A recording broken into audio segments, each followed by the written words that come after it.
Olá pessoal, tudo bem? Vim aqui hoje para gravar um tema também que a gente considera de suma importância e causa uma certa confusão nos pacientes e também nos pais dos pacientes que muitas vezes acompanham os mesmos nas consultas, que é a idade correta para se realizar a cirurgia ortognática. Pois bem, sabe-se que a cirurgia ortognática é uma cirurgia que eu faço uma movimentação da base óssea para eu poder ter um melhor engrenamento dentário, uma melhor harmonia da face, uma adequada respiração. E por isso, um consenso que há é que para eu fazer uma cirurgia desse porte, com esse grau de invasibilidade, eu preciso que o paciente tenha um esqueleto facial maduro, ou seja, que ele já tenha finalizado o seu crescimento. Isso é um consenso, isso é uma média geral de que a gente faz com todos os nossos pacientes. No entanto, não é uma verdade absoluta que a cirurgia ortognática não pode ser feita em pacientes em crescimento, em adolescentes ou pré-adolescentes. Eu vou ler para vocês uma definição de saúde, não nas minhas palavras, mas na Organização Mundial de Saúde. A definição de saúde da OMS é que é um estado completo de bem-estar físico, mental e social, e não apenas na ausência de doença ou enfermidade. O que nós vemos muito em pacientes em desenvolvimento é que a deformidade de face, ela estigmatiza o adolescente.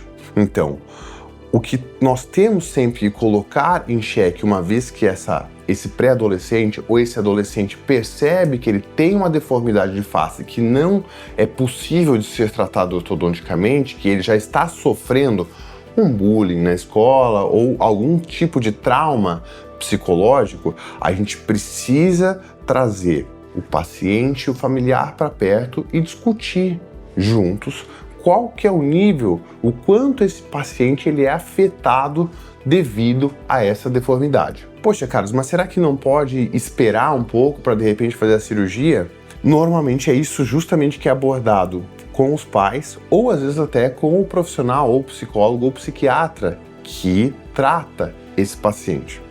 Uma dificuldade de mastigação, eu particularmente ao longo dos meus 12 anos de profissão, eu nunca vi um paciente com depressão, um paciente suicida, um paciente que tem privação social, que ele tem fobia social porque ele não mastiga direito, porque ele não respira direito, porque ele tem uma atresia de maxila, porque tem um apinhamento dentário. O que nós vemos no dia a dia com pacientes com grau, com déficit psicológico, social, não são pacientes saudáveis, de acordo com a Organização Mundial de Saúde, são pacientes que não aceitam a imagem. E a minha grande preocupação que eu sempre coloco é o quê?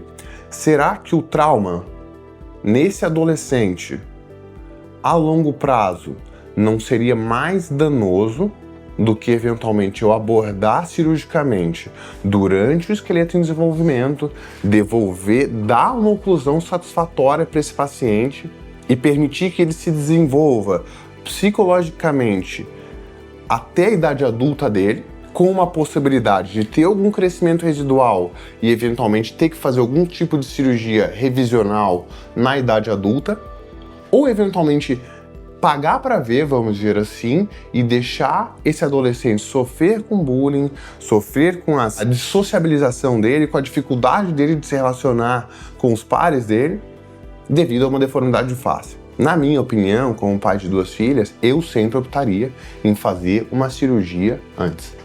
A gente sabe, a gente tem um entendimento, sim, de que um dano psicológico a um adolescente eu posso levar anos ou até não conseguir sanar um dano psicológico nessa criança. Uma cirurgia de uma reoperação eventualmente que eu tenha que fazer na idade adulta é muito menos danosa e muito mais previsível a correção dessa eventual complicação. Mas isso não é uma indicação. Fala assim, Carlos, então você acha que tem que operar todo adolescente? Não.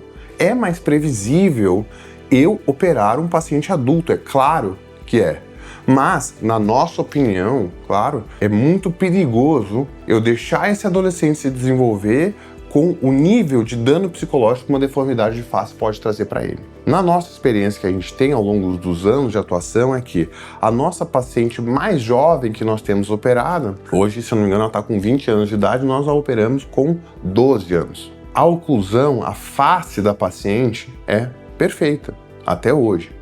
E um fator que nos chama muito a atenção é o quê?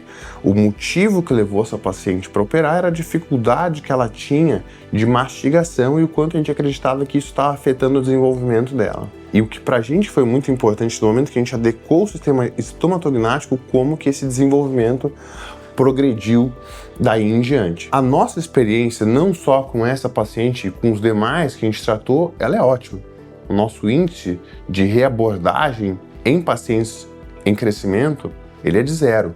Não estou dizendo que esse índice vai se manter 0 ao longo da nossa vida. Talvez em algum momento nós vamos sim operar algum adolescente que vai precisar de algum grau de reabordagem. Isso já é discutido com o familiar e com o paciente também. Mas até o nosso momento, a nossa conduta é sim, quando há, claro, um diagnóstico de uma depressão, de uma ansiedade, algum tipo de fobia por essa deformidade, a nossa indicação é sempre pensar na cirurgia para esse tipo de paciente. Certo, pessoal?